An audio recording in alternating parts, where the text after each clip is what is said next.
Hey everyone, welcome back to the RPGames YouTube channel. My name is Ralph. We're back with the life and suffering of Sir Brante. It's the year 1133. You're about to turn 15, just one step away from adulthood. Mother is acting anxious at dinner today, barely touching her food.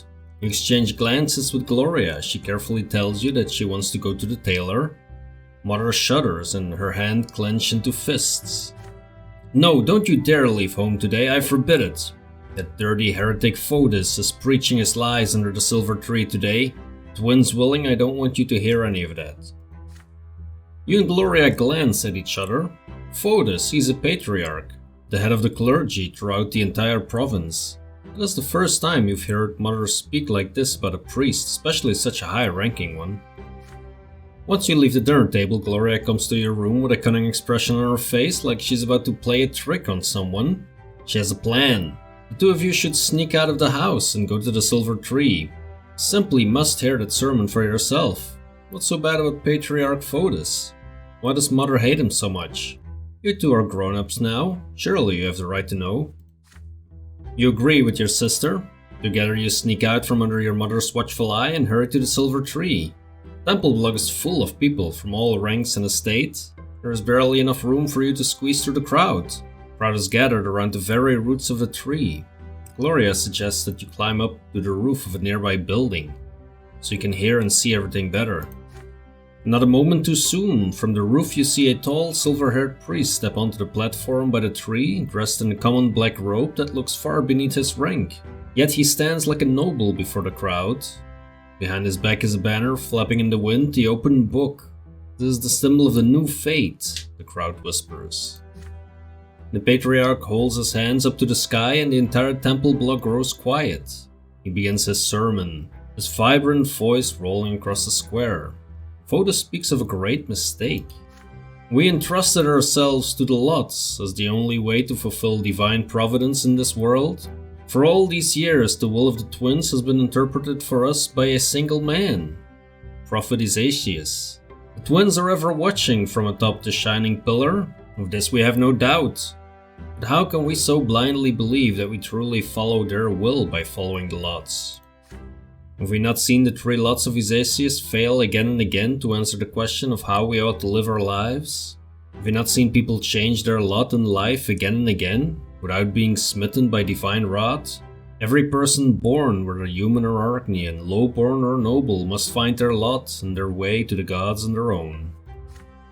From now on, we will seek the gods in the accounts of their own lives, their own acts in this world and their own words as they echo within us. And as we heed the voice of the twins within, we will each find their path for us on our own. The crowd at the silver tree listens to the Patriarch's speech. In stunned silence, you glance at your sister, her eyes glisten with tears as she hears Fotis' words. Then suddenly a hoarse cry rises from the crowd. If there are no lots, does that mean the nobles are gonna till their fields and the commoners are gonna bear arms? The crowd begins to murmur. The Patriarch raises an arm and inhales, ready to answer. An odd figure leaps from the crowd onto the platform, a dirty beggar dressed in rags. A knife flashes in his hand. The blade slices. Blood starts spurting from Fotis' throat. He slumps over and collapses. A dark brown puddle spreads across the platform where he had stood. Gloria clutches her mouth to suppress a shriek. A few moments of stunned silence and then the screams begin. The people are frantic. The temple guards try to restore order in the crowd, but to no avail. An old woman dressed in an inquisitor's cassock tries in vain to apply pressure to the Patriarch's wound. The nobles draw their swords, dogs are barking, the crowd is pushing and shoving, children are crying, the entire square by the tree is in chaos. Oh boy. Maybe we're gonna meet these 2 women that we met when we visited the tree with our class. I don't know if they will like me, I kinda ignored them. From the roof you see the moment when people start trampling each other, howling, praying, shouting. Gloria tucks in your sleeve, it's time to go. Climb down from the roof and run. You return home without exchanging a word. Mother has been in her room all the while, so no one notices your absence. Gloria locks herself in her room. You do not discuss the things you have just seen. They're too frightening. But your parents discuss every little detail of the Bloodstained Sermon over dinner. This is unbelievable. A patriarch murdered in plain sight? The gendarmes and the Archduke's guards have searched every corner of the slums. Murderous beggar has disappeared without a trace. Can't even imagine a more gruesome crime. Fotis has died a true death, never to return from the hereafter. But how? Why can't the Patriarch be reborn? He's so close to the twins. Such is the way of the world, my children. Once you are granted great power by the twins, there's no hope for you to come back, not even after the first of your deaths. Emperors, the powerful vassals, heads of great Arachnean dynasties, patriarchs of the church, none of them are destined to be reborn. Fotis is gone forever. I fear for his soul. It was lost in doubt. Will the twins accept him upon the peak of the pillar?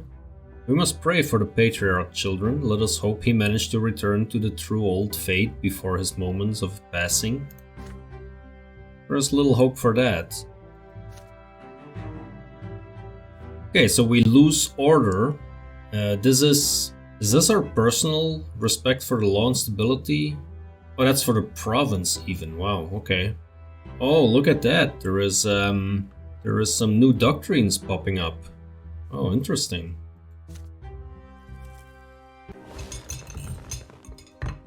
Last night.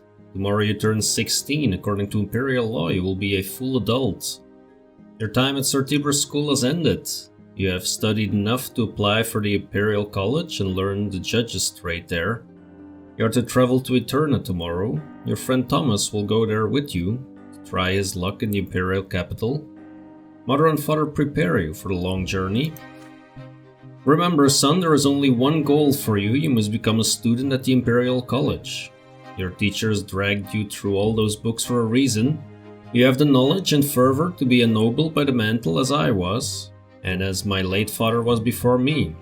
Who knows, maybe one day you will be the one to write the name Brante in the blue book and ensure that your children's children will be noble by birth. Then mother speaks to you carefully. There is worry in her eyes. But Robert, there may be another path for your son. Stephan, your firstborn, was born a noble. He will surely earn the title for the entire Brante family. Your second son bears the favor of the twins. For him, the path of the priest is a worthy calling, no less than a nobleman's sword. They have been arguing about your future for a while now. Still, she would never defy the will of a nobleman and her husband. You smile at them both, trying to placate them. Gloria laughs quietly behind their backs. Just don't become a snoot like Stephan. You'll do just fine. Mother chides Gloria for that. You wink at your sister. Nathan has been downcast all evening. He barely touches his dinner. When everyone gets up from the table, he suddenly rushes over to embrace you. Please don't go, Randolph. Can't you stay? I don't know what I'm going to do without you. You tussle his hair in response. There's no way you could stay. When you come home, and you will come home, you tell him all your stories and bring him a special present from Eterna.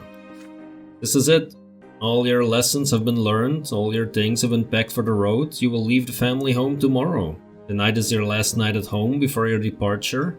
You walk through the rooms one last time. The sitting room where mother used to read your fairy tales. The library where Gloria used to spend all her time. Father's study, which you entered only on special occasions. The backyard where you taught Nathan to build towers one summer. The whole place feels so familiar, so dear to you, it feels like home. You lived here for 16 years. Will you ever return? It's getting late. Everyone is already in their rooms, but you hesitate. Father, mother, Gloria, Nathan, will be a long time before you see them again.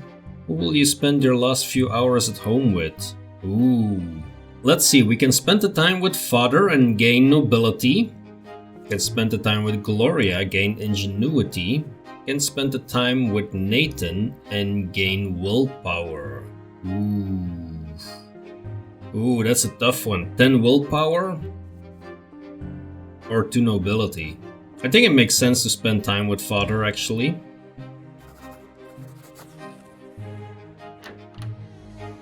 You find father in his study reading a book. He's been like this for as long as you can remember.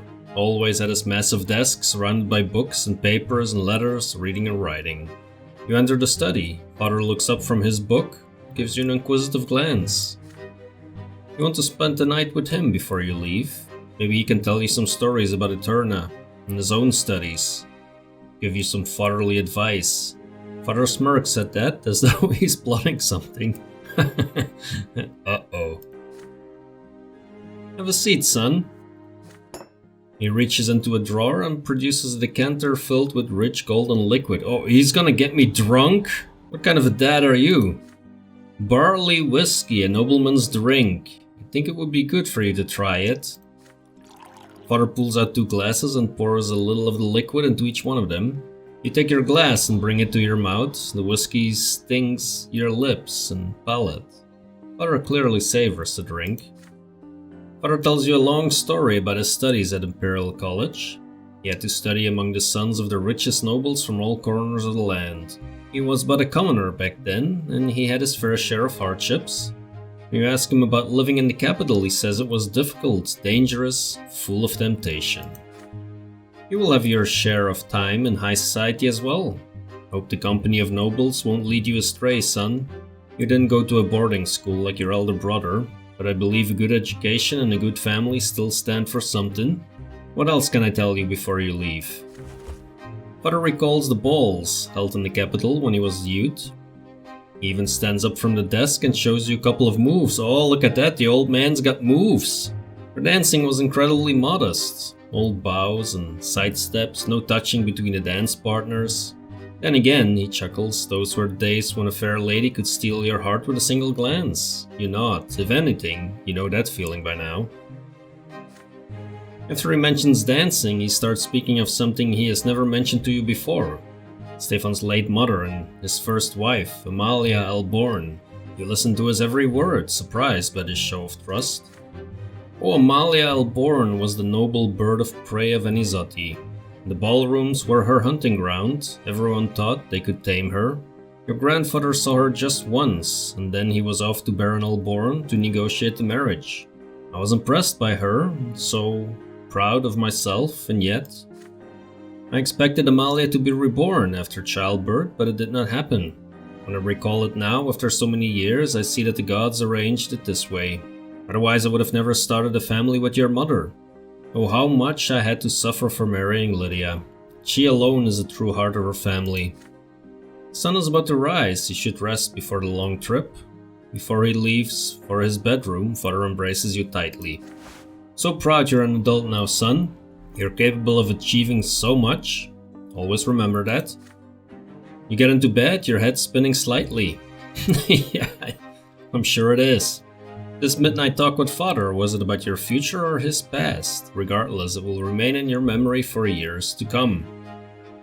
Alright, so we have reached, I guess, the maximum relationship with our dad. And we have reached the maximum dignified and nobility. That is awesome.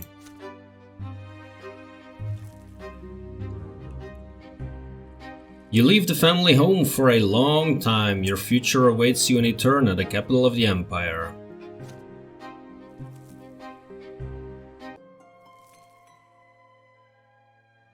The End of Adolescence. Last night was the final night at home. The carriage is now waiting at the gate, ready to take you to the capital. The clip-clopping of the idle hooves against the cobblestones count the seconds before your departure. You take one more look at your parents' house and recall your childhood spent there, in the nearby yards, at your school, on the winding streets of Enizotti. You clashed with the greater world around you and survived. You felt the tingle of emotion for the first time. You were taught by the school. In the streets, you explored the city of your birth and learned something of its past. You witnessed firsthand events that will be remembered by history for all time. All of this is yours now, forever.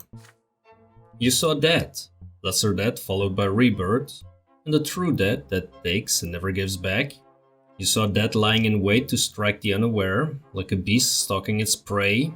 You saw grandfather's angry grimace, lit by the flickering fire of the lamp, the Archduke's cavalry trampling those who stood in their way, and your older brother's bloody sword slicing through the air.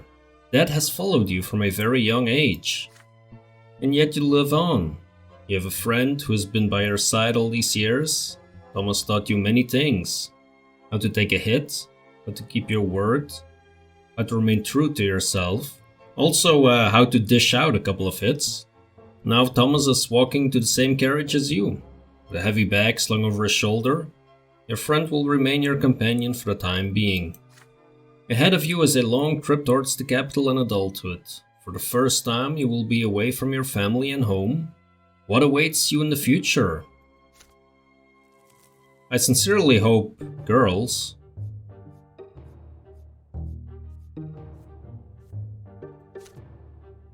So, as you can see with the personality, we're maxed on nobility, so I think we can work a little bit on ingenuity and spirituality now.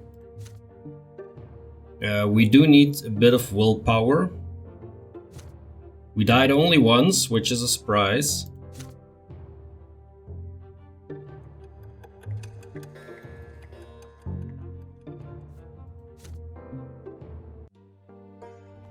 Leaving my hometown behind, I set out for the capital of the Empire. There, I would discover my role in society.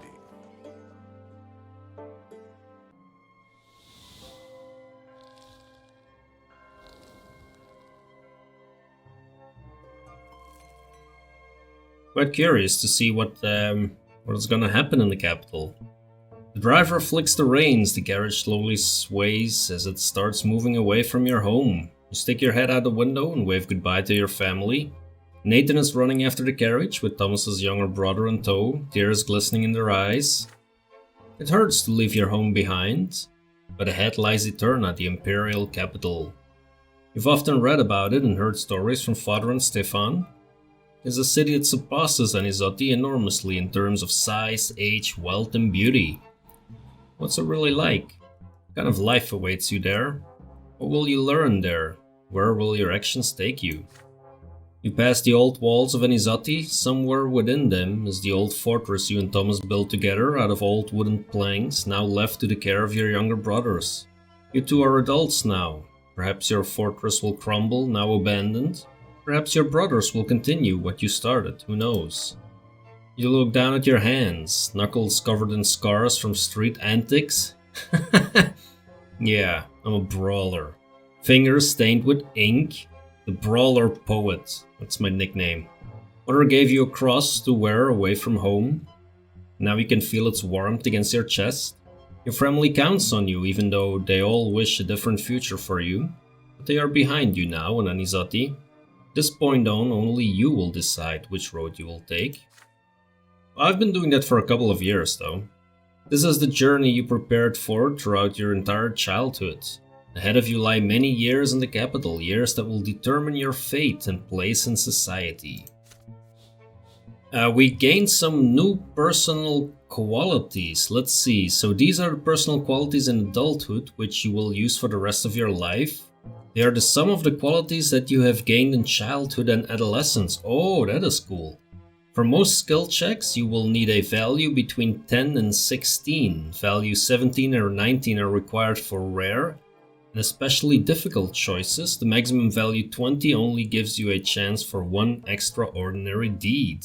Okay, so we have our diplomacy is influential.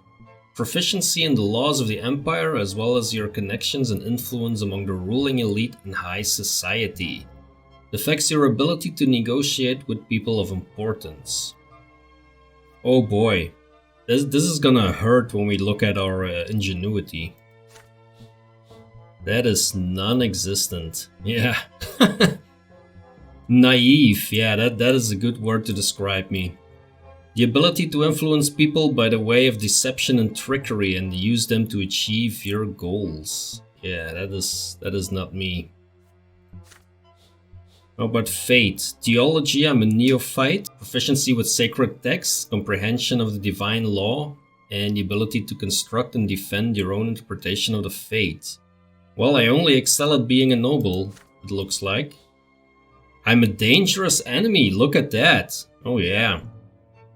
Capabilities as a warrior, your strength in battles and duels. It affects your ability to fight and command troops. Oh, cool. Yeah, this is what I want. I want to be known as a good fighter. I'm an inexperienced schemer.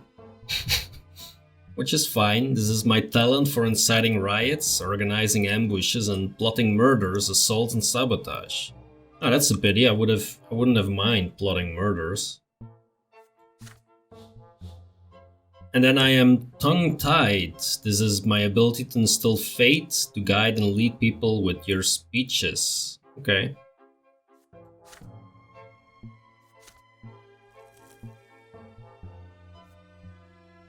Yeah, so that has been really clear from the start that I wanted to go the path of the noble, and that meant I had to go the route of the judge. And there is a whole bunch of stuff that will happen to us, clearly. We have our 3 new skill levels here. Or actually, 6 of them.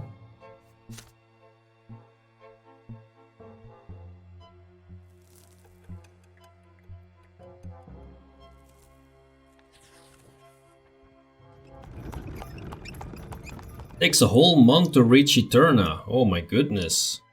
My ass is hurting from sitting in that carriage for a whole month. You and Thomas spent the days wagging your chins, staring at the scenery as your carriage makes its way along the road and towards the next province. Soon it crosses from the familiar bar and arid lands of Magra to the stately mountains of Illyria. During one of your many stays at a roadside inn, the two of you even manage to share a whole bottle of strong wine and keep it a secret from the servant who drives the carriage. Adult life feels positively intoxicating. Oh boy. Soon, I tell you, soon we'll be there, and I'll earn my sword as soon as I get accepted into the military academy, you'll see. Then nobody's gonna walk all over me like I'm some commoner. You keep rehearsing everything they taught you in school. Soon you're almost at the end of your long journey. You've left behind the arid rocks of Magra, the mountains of Illyria, the flooded meadows of Arknia. Eterna, the capital, is right ahead. Oh my goodness, it's a loud bell. Situated at the junction between the Reglata and the Tellerina rivers, the city is vast. 3 majestic stone bridges keep its 3 shores interconnected. Smooth stones pave the main city streets, gilded moldings decorate the buildings, towering pillars reach high into the sky. The carriage takes you past a spacious park with marble fountains and intricately trimmed bushes. On the streets you see ornately decorated carriages bearing Artnian coats of arms and abundant merchants' dens filling the streets with beckoning cries and unusual sights. Spires of ancient temples dot the city skyline. The carriage comes to a halt on a large city square with a towering marble fountain. The coachman says you have arrived. Thomas is to apply to the military academy. The academy barracks are 2 streets away. Your lodging house is in the alleyway nearby. Room has already been reserved for you. You get out into the street and say brief goodbyes to each other. You promise to meet again after the entrance exams. Then your friend disappears into the crowded streets of the capital. You're left to your own devices in this vast city. A group of nobles walks past. They're dressed in well-fitting clothes decorated with gems and golden thread. You're not even noticed. Street urchins chase a dog down an alleyway. Soldiers of the Imperial Legion are marching to fifes and drums towards the barracks. Humble pilgrims are gathering to the great temple of the twins. There are the sounds of music and fountains and the smells of baked bread and garbage drains. Quickly check in at the lodging house, then you go back outside. The sun is setting. The streetlights come to life. Merry music fills the taverns. Couples and noble coaches with tinted windows fill the streets. Shadows and hushed voices and laughter fill the parks. You're all alone with the city, so vast and unfamiliar. You take a look around, determined to fill your first night in the capital with memories. You see young nobles gathered by the fountain, talking, making jokes excitedly. One of them keeps glancing at the clock tower. They're about your age, their clothes are hand-tailored, and 2 of them bear noble swords. Seem to be waiting for something. Might be a good idea to make their acquaintance. It would be most helpful to develop a familiarity with the influential nobles of the capital. Loud music from a large establishment on the corner distracts you for a moment. The servants have just opened the shutters to air out the hall.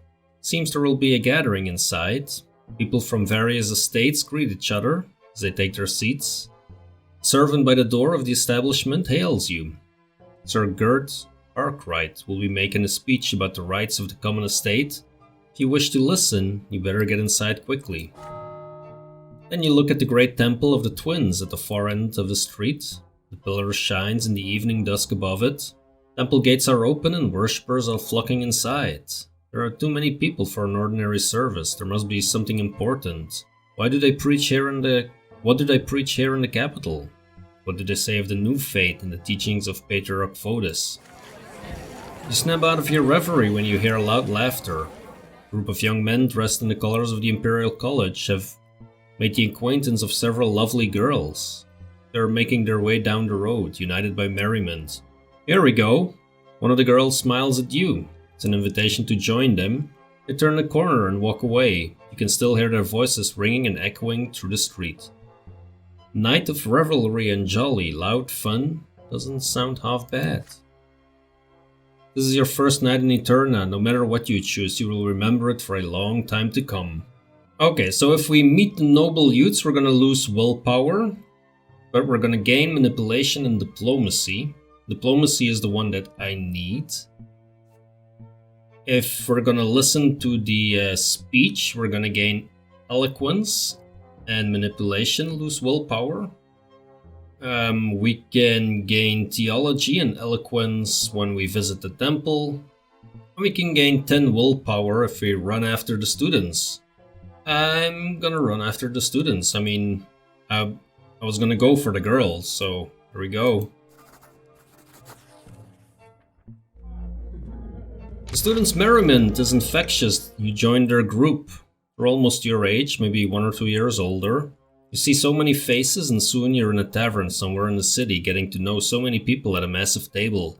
So many people you don't even bother to remember their names now. And the wine flows like water. A lively tune is playing in the tavern. The girl, just a little bit older than you, pulls you off your seat to dance. Her dress is unbuttoned a bit more than it's supposed to be. She smells of wine and honey. You copy her motions in the dance as your hand claps her waist. It slides lower of its own accord. Oh, it does, huh? Of its own accord, She pulls away suddenly and stares into your eyes. Then kisses you on the lips. You're startled at first, but soon you respond to the kiss as you pull her soft, supple body even closer to you. Look at that, my first night at the capital. You spend all night dancing, only returning to the table to catch your breath and quench your thirst. The girl keeps embracing you and laughing and pouring even more wine into your glasses. You feel at ease, you feel carefree, you feel happy. She gonna rob me? You do not remember returning to the lodging house. Your head and legs are aching in the morning. You can barely remember the names of last night's companions. After some consideration, you choose to remain in bed for the rest of the new day. Okay, at least we gained willpower.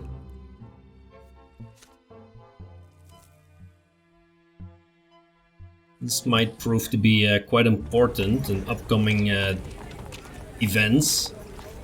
You've spent the last 3 days studying books, but today you decide to take a walk through the streets of Eterna. They're full of life as usual. You proceed to the square next to the lodging house. A procession of priests walk through the square. You notice that one of them holds a banner of the new faith, an open book. This is the same banner that was behind Patriarch Fotis on the day of his assassination. A crowd immediately gathers around them. Many people are looking at an icon painted on a small pedestal depicting a grey-haired man with glowing green eyes. You recognize that face, the face of the late Patriarch Fotis. A man with a thick beard appears by the icon painting. His broad shoulders bear a white and gold cloak with the coat of arms of the capital province embroidered on it.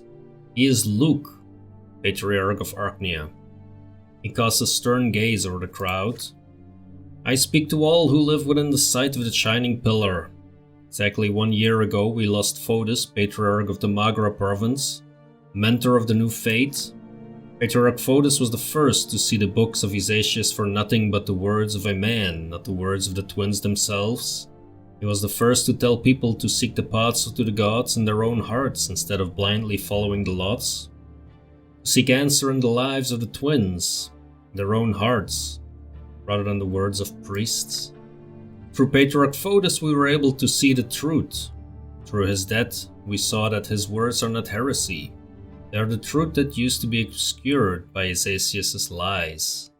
Now I bring good news. Patriarch Junius Diamond has seen to it that our teacher will be canonized as a saint. Yes, Junius Diamond, an Archnean from a great dynasty and the Patriarch of Astynia, has joined the new faith himself. And through this, we hope that the entire Empire will soon see that our doctrine is the truth. We are free from the shackles of the Lots. We are equal before the twins. With each day, more and more people hearken to the truth. One day, the entire Empire will hear our call. Let us pray, my brothers. The believers around you bow their heads in prayer and thank the twins, not for the lot they were given, as they usually would, but for the chance to choose their own path. Patriarch's sermon is inspiring, compels your hands to meet in the sign of prayer, compels your lips to repeat the words of the new faith. Patriarch Luke's sermon forms a cadence, and your heart beats in time with it now. You recall the murder of Patriarch Fotis a year ago. Seems more patriarchs share his doctrine now. The news of Junius Diamond joining the new faith is stunning. If an Archnean from a great dynasty has sided with Fotis' doctrine and agreed to see everyone as equals under the twins, the new faith must truly be putting down roots. But suddenly several figures appear by the podium, figures clad in black with glinting silver on their sides, inquisitors. They push through the crowd, form a circle around Patriarch Luke. One of the priests rises before the crowd. He's clean-shaven, tall, with chiseled features. Everyone falls silent at the sight of him. The Inquisitor speaks with a booming voice that can be heard by all. I am Father Ulrich. In the name of the twins and by my right as an Inquisitor, I order you to turn around and leave. The words you're hearing are full of lies. Patriarch Luke has set out to poison your hearts and minds, and the Inquisition will not allow this heresy to spread. The only true path in life is the will of the twins. Life offers us no other choice. You're hereby ordered to disperse at once. Most people leave the square immediately. Few want to get involved with the Inquisition. Some people stay, however. Some even shout angrily. We want to listen to Luke. He's the Patriarch of Archnia. He has more to say. Get away from our sermon, old believers. We'll not listen to you and your hoary old lies about the Lots. Inquisitors, bring those who may yet listen back to the Lots, and leave the others to the champions of fate. Black-clad Inquisitors descend from the podium and approach the people who choose to stay. With nothing but their words, they make people stop shouting and start listening. The uproar ceases quickly. They have dissected the crowd, split it in smaller groups that surround each Inquisitor. One of these Inquisitors chooses to approach you. He's a humble-looking man of age with a rough haircut. He looks you straight in the eye as his lively, soulful voice forces you to listen to his words, despite yourself. My name is Father Jeremiah. I know your thoughts were stirred by the Patriarch's words. You're not sure whom to trust. I teach at the seminary. I've been studying the teachings of the twins my entire life. You can trust me. I know you can hear what I have to say. I see their light in your eyes, the light of the true faith. Will you listen to my counsel, my son? You feel no malice in the words of the Inquisitor, only hope. It is his lot to aid you, to guide you away from error, set you on the path of the true faith. He's a priest, so he should know the truth. Or perhaps the Inquisitor himself is in the wrong. So we can listen to his counsel and gain a theology. We can debate him and gain eloquence. Or we can resist him and gain diplomacy. I refuse to be ordered around by him. It's not the clergy's place to give orders. Yeah, there you go. You strike a pose of authority and eye Father Jeremiah sharply. Inquisitors cannot order people around, you say. It's not within the lot of the clergy. Only nobles can give you orders. The other commoners look at you in terror. You've just defied an Inquisitor. However, Father Jeremiah still looks at you without any of the anger you had expected. My son, your words do indeed contain a germ of truth. I am an Inquisitor of the clergy, and by the will of the twins I cannot give you any orders. But know this. The Inquisition does not imprison everyone suspected of heresy. We exist to protect souls, to guide and save them. We pursue dangerous doctrines and seek to rescue every soul we meet. Arrest or execution is our last resort, reserved only for sinners beyond redemption. You can see what I'm merely speaking to you right now. I've not resorted to force, nor am I giving you any orders. But if the need arises, I will summon the champions of fate, nobles who will be there to give orders and punish those who defy the church. But as long as you are not calling for the overthrow of fate, you are safe from them. And as you said, it's not within my lot to give you orders. You are free to go, but expect no mercy in the hereafter. For after we die, there will be none. With a bitter smile, the Inquisitor leaves you and proceeds further. You leave the square freely, your dignity preserved. The remaining people in the square continue arguing with the other Inquisitors. Armed champions of fate stand nearby, but they do not intervene. Luke and his retinue can no longer be seen. Only one thing keeps nagging at you, Father Jeremiah's words about how there will be no mercy in the hereafter. Okay, so we're close to being received in elite circles. That is great.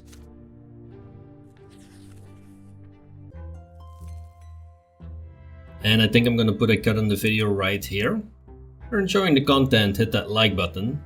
Subscribe to the channel if you want to follow along. Thanks a lot for watching, and I will see you in a new video.